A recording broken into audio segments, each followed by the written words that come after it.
नमस्कार. मी ॲडव्होकेट धनराज बंजारी, निवृत्त सहाय्यक पोलीस आयुक्त आणि सध्या वंचित बहुजन आघाडी या पक्षाचा उपाध्यक्ष आहे. आज या महासंवाद चॅनलवर येण्याच्या औचित्यापोटी एवढं सांगेल की अतिशय लोकप्रिय असं चॅनल आहे. मला वाटतं व्ह्यूअर्सची संख्या कितीतरी जास्त लोक म्हणजे 5 वाजता येणार म्हणून 5 वाजता येऊन बसलेली आहे. बहुजन धार्जिणं चॅनल आहे.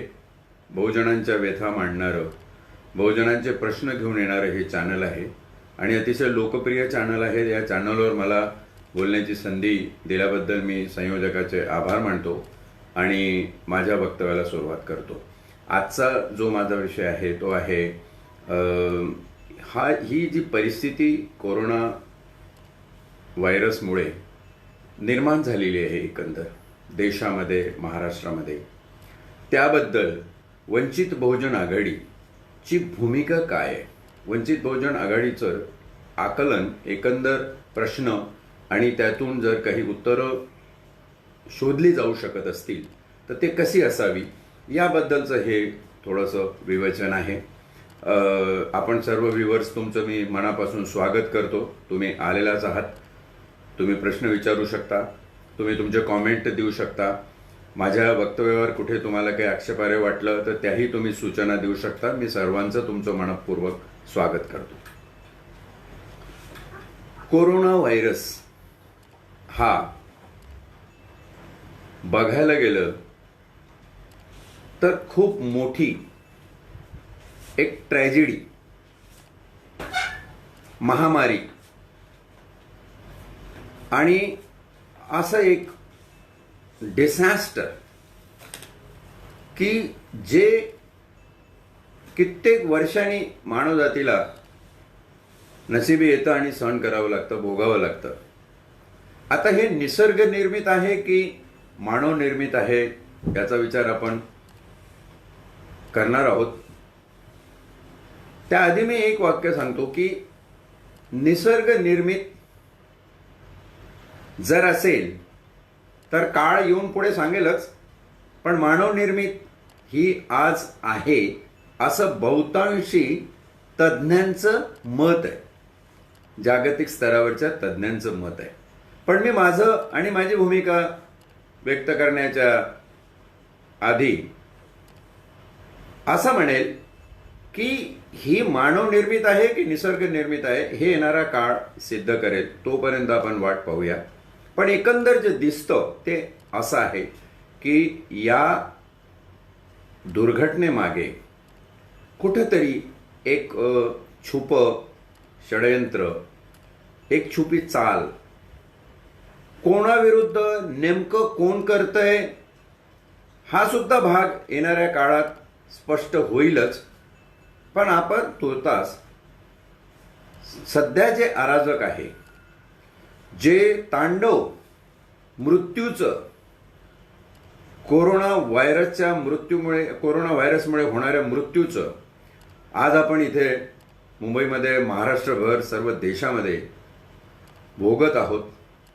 त्याच्याबद्दल आपण काय करू शकतो, थोडंफार आधी जर जास्त आपण सतर्क राहिलो असतो तर काय करता येऊ शकलं असतं याची मात्र आपण जरा खोलात जाऊन चर्चा करणार आहोत. माझ्या वंचित बहुजन आघाडीची जी भूमिका आहे ती आमचे सर्व वंचित बहुजन आघाडीचे अध्यक्ष श्रद्धेय बाळासाहेब आंबेडकर, ज्यांचा उद्या 10 मे वाढदिवस आहे, त्यांनी स्पष्ट करताना पहिला एक असं सूचक वक्तव्य केलेलं आहे की तुम्ही सोशल डिस्टन्सिंग हा जो शब्द वापरताय तो शब्द भारतीय संदर्भात बरोबर नाहीये. तुम्ही फिजिकल डिस्टन्सिंग म्हणा किंवा अजून कुठला तरी पर्यायी शब्द काढा, पण खूप लोकांचं त्याच्यावर म्हणणं पडलं की तुम्हीच कशाला हा विषय काढताय, सगळे जगभर लोक सोशल डिस्टन्सिंग म्हणताय आणि तुम्हालाच काय, म्हणजे आपल्याकडे टीका टिप्पणी करणाऱ्यांची कमी नाही आहे. लगेच बाळासाहेब आंबेडकरांना जातीवादी म्हणून मोकळे होणारे लोकही आहेत खूप.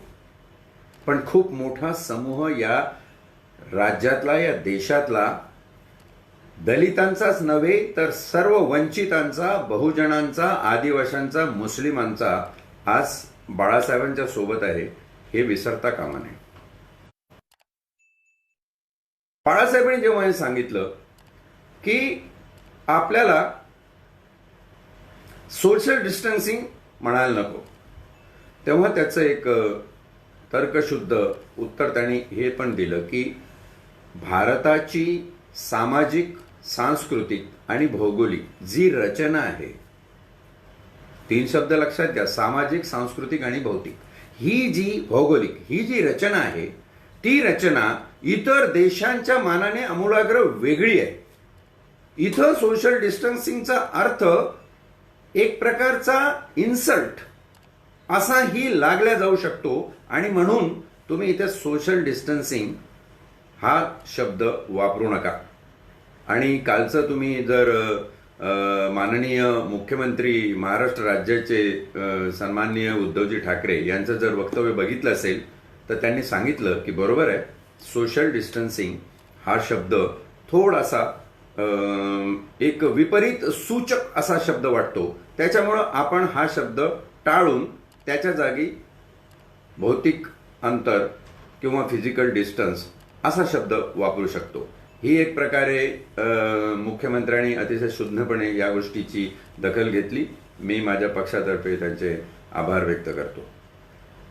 सोशल डिस्टन्सिंग हे एक बिरुद याच्यातलं झाल्यानंतर जे पुढचे प्रॉब्लेम आहे, अनेक लोक अशा टीका करतील की तुम्ही काय चाललेलं आहे, तुम्ही सोशल डिस्टन्सिंग घेऊन बसलाय.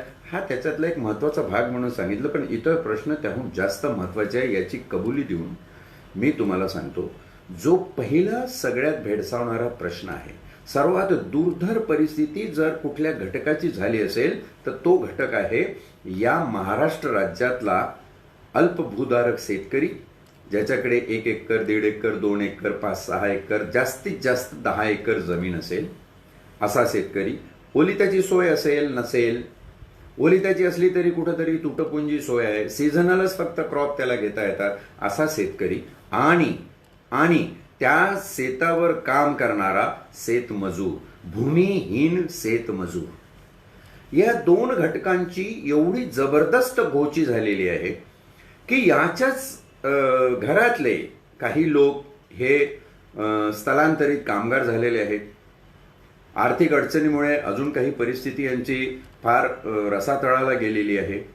पण आत्ताच जे येऊ घातलेलं संकट आहे, ज्या संकटासाठी कालच बाळासाहेब आंबेडकरांनी कॉन्फरन्स मीटिंगमध्ये झालेल्या चर्चेदरम्यान मुख्यमंत्री साहेबांना सांगितलं की काही मुद्दे जे आहेत महत्वाचे, ज्याला प्राधान्याने लक्ष देणं अतिशय गरजेचं, on priority you should look into this. आणि त्याच्यातली पहिली प्रायोरिटी जी आहे ही ह्या अशा अल्पभूधारक शेतकरी आणि शेतमजुरांची आहे. शेतीवरचं एक मोठं संकट असं जाणवतंय की शेतकऱ्याकडे जो त्याचा रब्बी हंगाम पीक शेतातून घरी आलंय, अनेकांचं शेतात आहे, काही लोकांचं काही पावसाळ्यामुळे शेतातच नुकसान झालेलं आहे त्या पिकाचं, अनेक वैफल्यग्रस्त करणारे क्लिप आणि व्हिडिओ आपण टीव्हीवर आणि सोशल मीडियावर सगळीकडे पाहतोय. पण हे जे काही पीक आहे त्याच्या घरात आलेला जो शेतातला माल आहे, जो काही असेल थोडा बहुत, त्याला या लॉकडाऊनमुळे बाजारपेठ उपलब्ध नाही, तो घेऊन जाऊ शकत नाही. साधं उदाहरण घेऊ, कापसाचं माझ्याच घरातलं उदाहरण आहे. माझा लहान भाऊ हा घरातला कापूस विकायचा म्हणून गेला तर कोणी खरीददार नाही आहे. सरकारला विचारा, सरकार म्हणते आमचे खरेदी केंद्र आहे, तुम्ही खरेदी केंद्र जा तालुक्याला, तिथे कापूस खरेदी केंद्र आहे. आमचा भाऊ कापूस खरेदी केंद्रावर गेला. त्या कापूस खरेदी केंद्रावरच्या लोकांनी सांगितलं की तुमचा नंबर लागेल तेव्हा आम्ही तुम्हाला कळवू, त्या दिवशी तुम्ही या. मग नंबर कितवा लागेल? नंबर त्याचा 2326 असा नंबर लागला. म्हणजे त्या एरियातले 2325 शेतकरी त्यांचा कापूस मोजून झाल्यावर याचा नंबर लागेल, तोपर्यंत कधी येणार काही माहीत नाही. आणि त्यांना विचारलं तुम्ही दिवसाला किती शेतकऱ्यांचा माल घेताय, तर दिवसाला साधारण 10 ते 15 शेतकऱ्यांचा माल मोजून घेतात. ही आमची यंत्रणा आहे. आता बघा, जेव्हा शासन एखादं आदेश पारित करतं, शासनाचा आदेश काय आहे, शेतकऱ्यांचा माल कापूस आम्ही विकत घ्यायची सोय केलेली आहे. पण ही सोय जरा मायक्रो लेवलला विश्लेषक बुद्धीने जाऊन जर तुम्ही बघितली तर खरंच त्या शेतकऱ्याची जी अडचण आहे ती भागवणारी आहे का, नाहीये. पुढचा त्याचा टप्पा असा आहे की ठीक आहे बाबा, 10-15 लोकांचं धरून आमचा नंबर जेव्हा येईल तेव्हा येईल. मग जे शेतकरी ज्यांनी माल दिलेला आहे, कापूस मोजून दिलेला आहे, त्यांना पैसा मिळत नाही, त्यांना मिळते बिल्टी. तो कागद पावती घेऊन त्यांनी कुठल्या तरी बँकेकडे जायचं, त्याच्यावरती पण तारीख ठरेल आणि त्या बँकेकडे पैसे असतीलच द्यायला असं नाही. म्हणजे काय झालं, त्या शेतकऱ्याचं त्यांनी किती दिवस थांबावं. त्याच्या शेतातला माल विकला जात नाही. सरकारी यंत्रणा जे विकत घेतो आम्ही असा दावा करतात, त्याच्यामध्ये असा तुटपुंजपणा त्या प्रशासनामध्ये आलेला आहे. तर शेतकऱ्याच्या हातात जर खरीप हंगामाच्या आधी पैसाच मिळाला नाही तर तो जून महिन्यामध्ये जेव्हा पावसाळा सुरू होईल खरीपाची काय पेरणी करेल, करूच शकणार नाही. मला वाटतं या शेतकऱ्याच्या प्रश्नाकडे अतिशय हिरिरीनं शासनाने लक्ष देणं गरजेचं आहे. असा वैफल्यग्रस्त शेतकरी परत आत्महत्याकडे प्रवृत्त होईल आणि वाताहत होईल त्याच्या आयुष्याची, जेणेकरून या राज्याची, या समाजाची. शेतमजुराचे हाल त्याहून बिकट आहे. शेतमजुरांना सांगण्यात आलेलं आहे की तुम्ही काही दिवस थांबा, जिथे आहे तिथे थांबा. कुठल्या तरी शेतावर इतका स्थलांतरित मजुराचा एवढा मोठा प्रश्न आहे, मी त्याच्यावर नंतर येतो. पण ह्या शेतकरी आणि शेतमजूर याला प्राधान्य दिलं जावं अशी वंचित बहुजन आघाडीची भूमिका आहे आणि स्पष्ट भूमिका आहे. भूमिका अशासाठी म्हणतो की या सगळ्या लोकांना, गोरगरिबांना आज प्रश्न पडलाय हो की या भूमीवर मी का, त्याच्या अस्तित्वाला चॅलेंज झालेलं आहे. मानव म्हणून जगताच येत नाही त्याला. शेकडो किलोमीटर पायी चालणारे लोक, काय त्यांचं आयुष्य बघा, किती वाताहत लागलेली आहे. मग उत्तर आहेत. जर चॅनलवर गेलात तर तुम्ही शासकीय लोक येतात, काही प्रशासनातले लोक येतात, ते बोलतात. दिवसभर TRP चालू असतो, कुठंतरी आरोग्यमंत्र्याचं चालू असतं, कुठंतरी गृहमंत्र्याचं चालू असतं, कुठंतरी चीफ मिनिस्टरचं चालू असतं. व्यवस्थित चाललेलं असतं. पण तळात खरंच ते पोहोचतं का, त्याच्यावर एखादी निगराणी करणारी कमिटी तुमच्याकडे आहे का.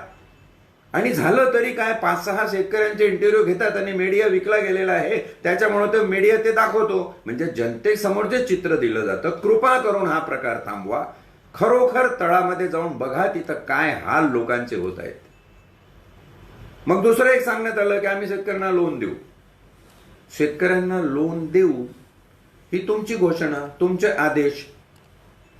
पण आरबीआयचं काय, हे आदेश आरबीआयने इष्ट ठरवले आहेत का. आरबीआयने त्याप्रमाणे त्या बँकांना सोय सुविधा उपलब्ध करून, फंडिंग सगळं उपलब्ध करून दिलं आहे का. गव्हर्नमेंटने आदेश दिला म्हणजे झालं, लोक खुश की आता आम्हाला लोन मिळणार. पण बँकेच्या दरवाजात गेल्यावरती त्याला काही भलताच कागद दिला जातो त्याच्या हाती आणि त्याला सांगितलं जातं की आता इथं काही हे होणार नाही, थोड्या दिवसांनी या. तो आपल्या चपला झिजवतो, जातो, शेवटी वैफल्यग्रस्त होतो. ना इकडे मिळत ना तिकडे मिळत. माझी सरकारला हात जोडून माझ्या पक्षाच्या वतीने विनंती आहे की जे आदेश तुम्ही मंत्रालयात पारित करता, ते आदेश तुमच्याकडे एवढी मोठी प्रशासकीय यंत्रणा आहे, त्या यंत्रणेच्या थ्रू नीटोपाट राबवले जाऊन तुम्ही आदेश काढल्यापासून किती तासात, किती दिवसात ती सोय त्या वंचिताला उपलब्ध होते की उपलब्ध होतच नाही. आणि समजा काही काळ लोटल्यावरती उपलब्ध झाली, तोपर्यंत त्याचा जीव जातोय. म्हणून यालाच धरून एक दुसरी माझी उपविनंती आहे की तुम्ही जी खरेदी केंद्र, कृषी केंद्राकडे काही पॉवर्स देऊन ठेवलेले आहेत, त्या पॉवर्स ते राबवून कसंही करून या महिन्याच्या मे 2020च्या 20 तारखेपर्यंत, 20/5/2020 इथपर्यंत त्याला काहीतरी फायदा त्याची काहीतरी व्यवस्था, त्याची अडचण दूर करण्याची काहीतरी सोय करून द्यावी. जर ती झाली तर शेतकरी आणि शेतमजूर जगेल, नाही तर ग्रामीण भागामध्ये तुम्हाला सांगतो हाहाकार झाल्याशिवाय राहणार नाही. एवढं भयानक हे सगळं होऊन बसलेलं आहे. शहरामध्ये वेगळेच प्रश्न आहेत.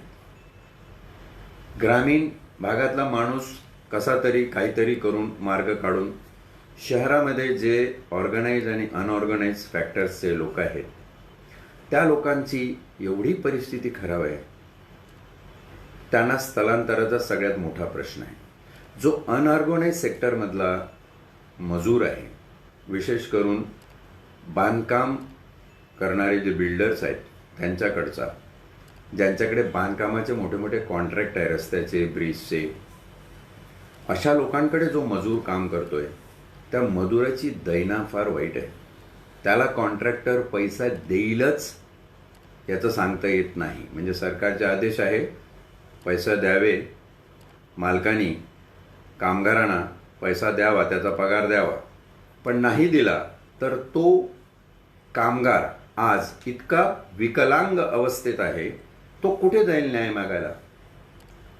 म्हणून माझी अशी विनंती आहे की जे जे प्रकल्प बांधकामाचे आणि विशेष करून SRAचे, श्रम रिहॅबिलिटेशन ऑथॉरिटीच्या अंदर जे जे काही प्रकल्प आहे जे इनकम्प्लीट आहे, ज्याला विहित वेळेमध्ये कंप्लीट केलं गेलं नाही, असे सर्व प्रोजेक्ट गव्हर्नमेंटने आपल्या ताब्यात घेऊन हाऊसिंग बोर्डाकडे द्यावे.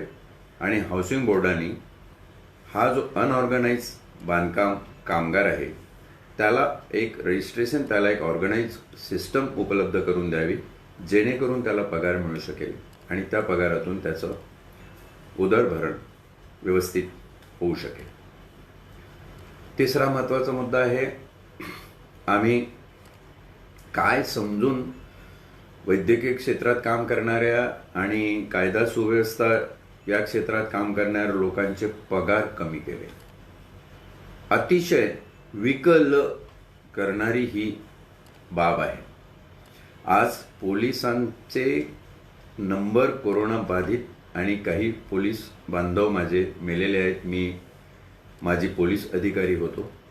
पोलिसांच्या वेदना अतिशय वेगळ्या प्रकारच्या आहेत. पोलिसांच्या वेदना तुम्हाला समजून घ्यायच्या असेल तर नुसतंच असं म्हणून चालणार नाही की काठीला तेल लावा आणि लोकांना हाणा. त्यातूनही खूप दुर्धर असे प्रसंग निर्माण होत आहे, केस स्टडीज निर्माण होत आहे. त्या पोलिसांना सॅनिटेशनची व्यवस्था नाही, त्यांच्या रेसिडेन्सी बरोबर व्यवस्था नाही, त्यांना जेवणा खावण्याची ठीक व्यवस्था नाही आहे. कारण कर्तव्याचं स्वरूपच तसं आहे. याच्यासाठी कोणाला निक्षून दोष देण्यासारखं काही नाही. It's a part and parcel of their official duty. पण तो माणूस आहे, त्याच्या जीवाची पर्वा करणं हे शासनाचं विधिवत कर्तव्य आहे आणि ते पार पाडल्या गेलं पाहिजे.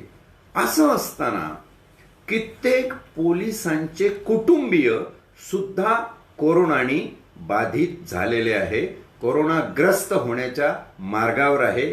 अनेक कुटुंब क्वारंटाईनमध्ये आहे आणि या परिस्थितीमध्ये तुम्ही त्याला 50% सॅलरी देता. आज एका एक संवेदनशील लेखकाने फार चांगला लेख लिहिलाय, मी वाचनात माझ्या आला आता त्या याने, की पोलिसांच्या या यातना तुम्ही समजून घ्या. गृहमंत्री साहेब, पोलीस मध्ये युनियन नाही आहे, ते असूही शकत नाही, असूही नाही.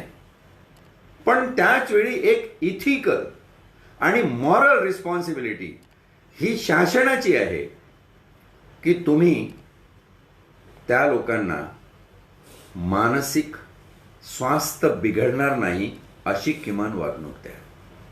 तुम्ही त्यांना एडीस पिडीस कळत नाही, पण त्यांचा पगार कापणं हे इतकं इन्सल्टिंग आहे.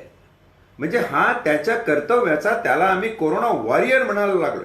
डॉक्टरांना, नर्सेसना, होमगार्ड्सला, सगळ्या स्टाफला, जे गार्ड आणि बाकीचे सगळे स्टाफ आहे, वैद्यकीय क्षेत्रातला जो कोण माणूस असेल आणि पोलीसमधला जो कोण अगदी कर्मचारी, अंमलदार, अधिकाऱ्यापासून सगळे वरिष्ठ कमिशनर आणि डायरेक्टर जनरलपर्यंत सगळे अधिकारी असते, या सगळ्यांचं समावेशक एकत्रित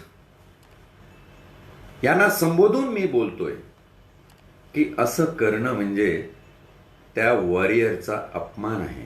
कोरोना सैनिक आहे तो, त्याचा आपण अपमान करतोय. मी तर म्हणेल काही इतर क्षेत्रामध्ये तडजोड करा आणि या तडजोडीतून तुम्ही त्यांचे पगार किमान 2.5 पट करा.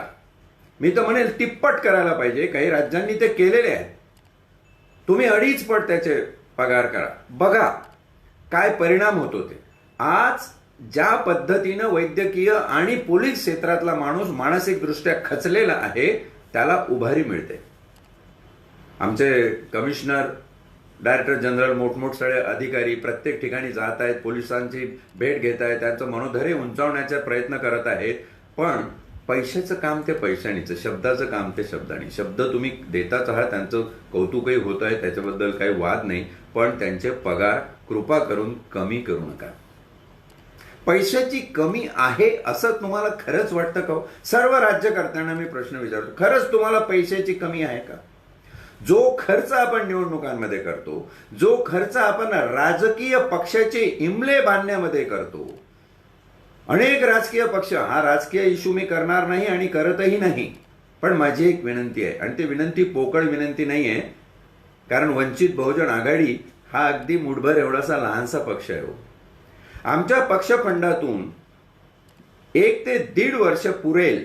आमच्या ऑफिस स्टाफ, आमचा जो हेड ऑफिस आहे तिथल्या याला जेवढा पुरेल पगार पाण्यासाठी तेवढाच पैसा शिल्लक ठेवून बाकीचे पैसे सुमारे 2-2.5 लाखापर्यंत आम्ही वेगळे काढून मार्ड MARD या डॉक्टरांच्या संघटनेने जेव्हा आम्हाला पत्र पाठवलं, बाळासाहेब आंबेडकरांना पत्र पाठवलं, तर बाळासाहेबांनी तेव्हा मास्क आणि बाकीचं सगळं PPE किट घेऊन नायर रुग्णालयाच्या डीनकडे सुपूर्द करून आलो. माझं मोठेपण मी सांगत नाही, क्षमा करा मला. तुम्हाला जर कोणाला गची बाधा याच्यात वाटत असेल तर मला क्षमा करा. आणि 2 लाख ही अमाऊंट काहीच नाही हो, पण आमचा जीवच मुठभर आहे, त्याच्यामुळे आम्ही करणार काय.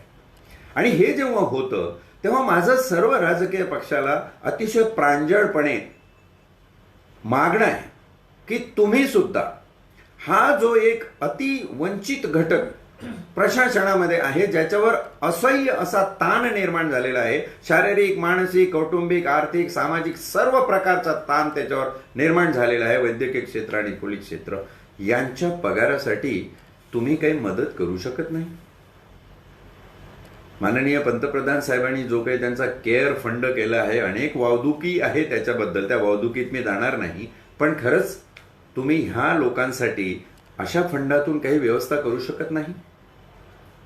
त्याशिवाय एक महत्वाचं सांगतो, प्रत्येक इन्स्टिट्यूशनला स्वतःचा असा रिझर्व्ह आहे. पोलीस वेलफेअर फंड करोडोनी अमाऊंट आहे. BMCचे जे काही फिक्स डिपॉझिट आहे ते करोडोच्या घरात आहे.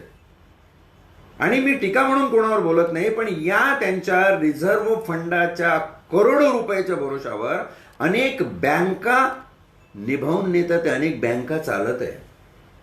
मजा मारत आहे असं नाही म्हणणार मी, ही वेळ नाही आहे असे वक्तव्य करण्याची. पण तो रिझर्व्ह फंड जर तुम्ही यावेळी खर्च नाही केला तर अजून कुठल्या मोठ्या आपत्तीची वाट पाहत बसलाय तुम्ही. तुम्ही तो फंड वापरू शकता. माझी सर्व राजकीय पक्षांना विनंती आहे, तुमच्या राजकीय पक्षाच्या फंडातला पैसा या पोलिसांसाठी उभा करून द्या, या वैद्यकीय सेवेत काम करणाऱ्या, रात्रंदिवस मरणाऱ्या लोकांसाठी उभा करून द्या. आणि शक्यतोवर आपल्या सर्व यंत्रणा, आपल्या सगळ्या मीडियांना विनंती करा की जो खरा बातमीचा मसुदा आहे तो दाखवा. याचा अर्थ ते खोटं मसुदा दाखवतात आहे असं मी यावेळी तरी, आज तरी म्हणणार नाही. पण माझ्याकडे जो डाटा उपलब्ध आहे तो मन विकल करणारा डाटा आहे. 19 मार्च 2020 पासून 2 मे 2020 पर्यंत, या साधारण 1.5-2 महिन्याच्या कालावधीमध्ये 338 मृत संख्या आहे कोरोनाने मृत पावलेल्या लोकांची. या संख्येव्यतिरिक्त याच कालावधीमध्ये तुम्हाला धक्का बसेल अशी एक सांख्यिकी आहे ते मी तुम्हाला सांगतो की 80 लोक सुसाईडने मेलेले आहे. 80.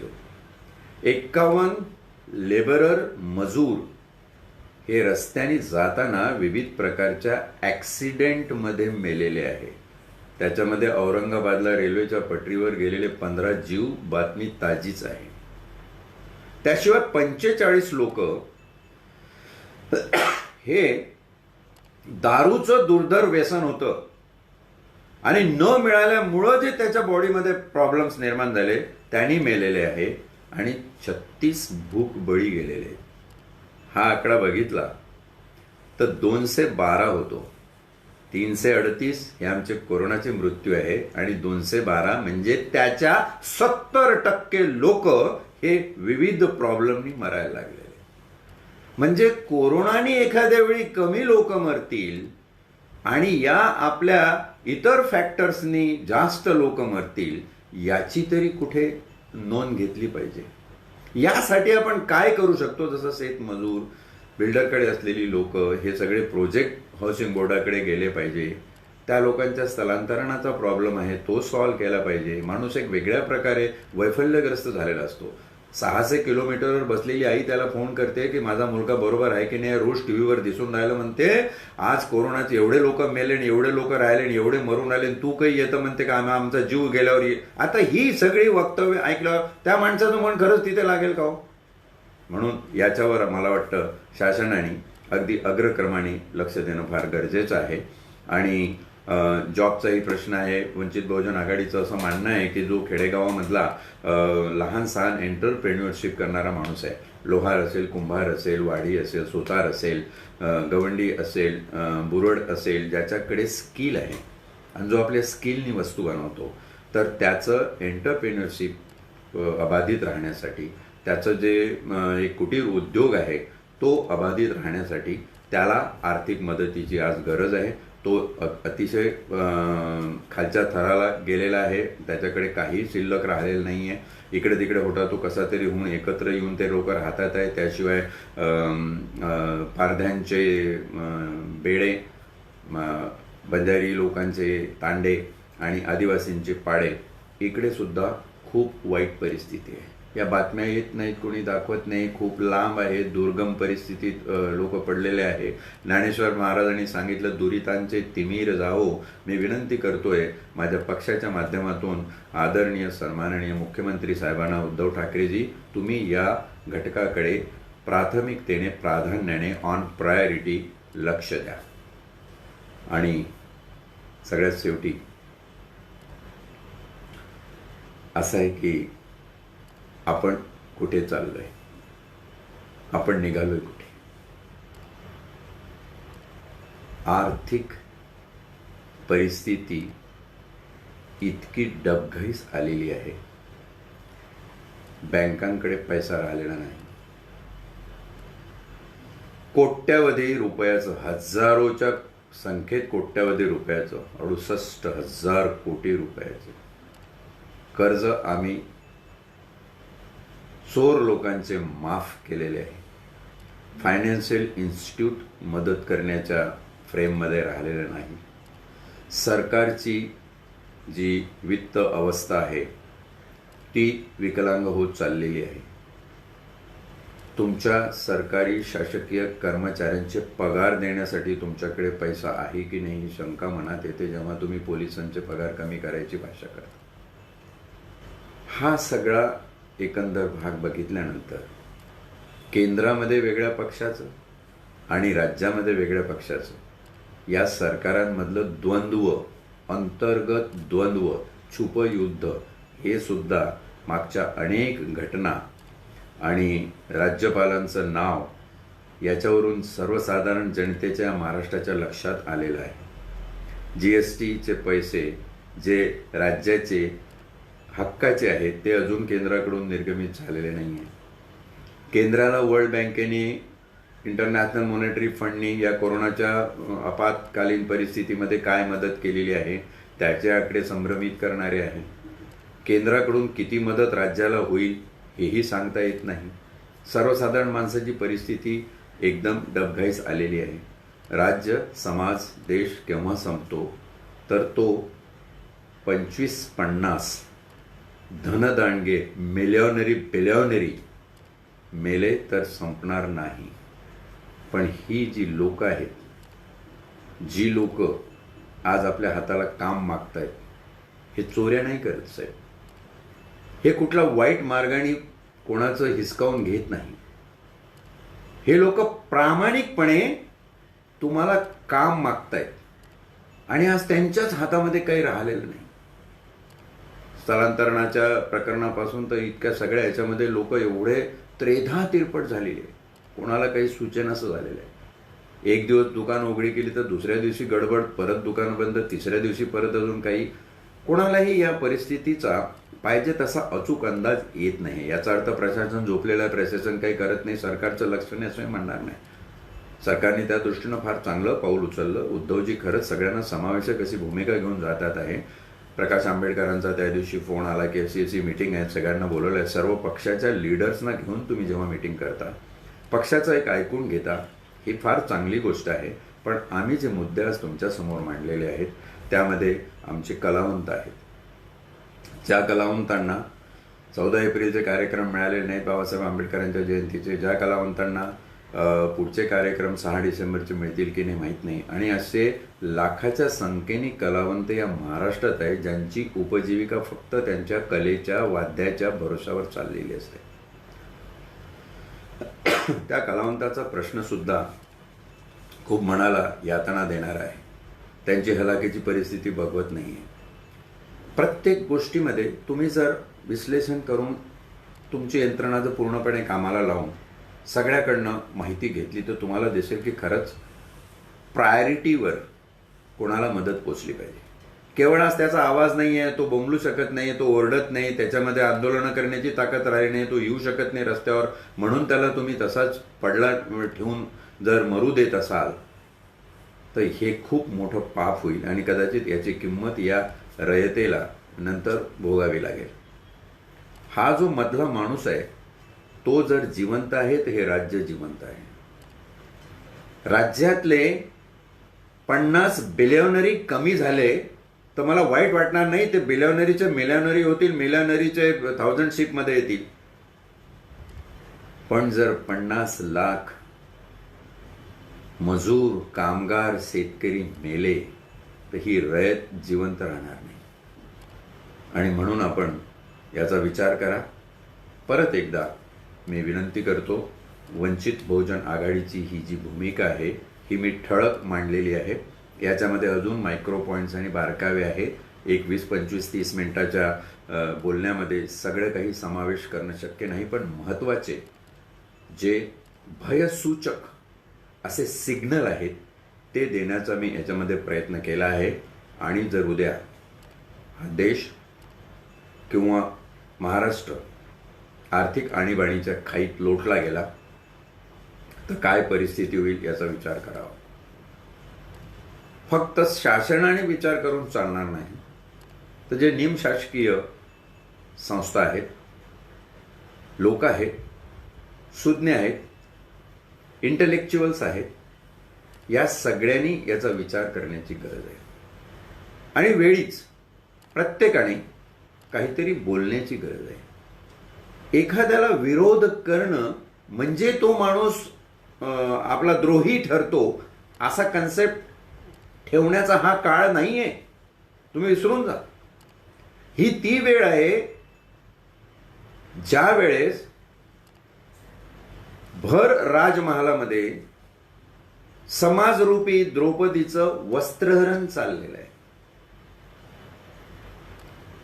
काही आसुसलेले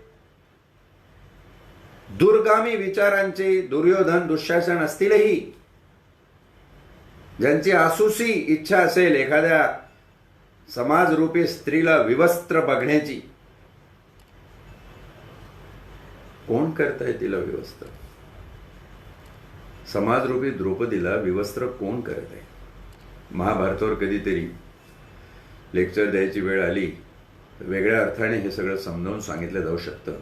पण मला जे वाईट वाटतं ते या कारणासाठी की त्या राजसभेमध्ये कृपाचार्य, द्रोणाचार्य, भीष्माचार्य, कर्ण यासारखी विद्वत प्रचूर मंडळी बसलेली आहे.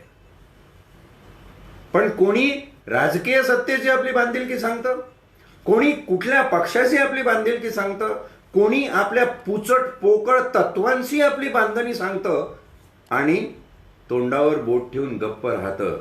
मला वाटते ही परिस्थिती कोरोनाच्या भयापेक्षाही जास्त चिंताजनक आहे. डू समथिंग, काहीतरी करा. This is a right time to do. आज जर नाही केलं नंतर काय होणार आहे?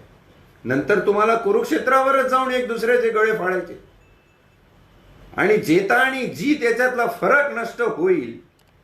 ज्यांना विजयश्री मिळाल्याचा आनंद मिळेल पण बघेल की विजयश्री कशासाठी मिळाली याचाच अर्थ त्याला लागणार नाही. अशा सगळ्या लोकांना मी सांगू इच्छितो, प्रांजळपणे त्यांना विनंती करू इच्छितो की हे सगळे आपसी द्वंद्व थांबवा. तो जो समाज घटक आज देश निर्माण करतो, राज्य निर्माण करतो, ज्याच्या श्रमावर, ज्याच्या घामावर, ज्या श्रमजीवीच्या ताकदीवर ही रयत जिवंत आहे आणि चालते, त्या श्रमजीवीला वाचवण्याचं आद्य कर्तव्य तुमचं आहे. तुम्ही हे सांगा, हे प्रश्न मांडा. भलेही लोक तुमची खिल्ली उडू देत, भलेही लोक तुम्हाला भरभुरं बोलू दे, पण मांडा. इतिहासासारखं न्यायालय नाहीये. आजच्या या दिवसाचा जेव्हा इतिहास लिहिला जाईल तेव्हा त्या न्यायालयामध्ये न्याय हा असं बोलणाऱ्यांच्या बाजूने लागलेला असेल. इतकंच सांगतो आणि माझे लांबलेले 4 शब्द थांबवतो. धन्यवाद.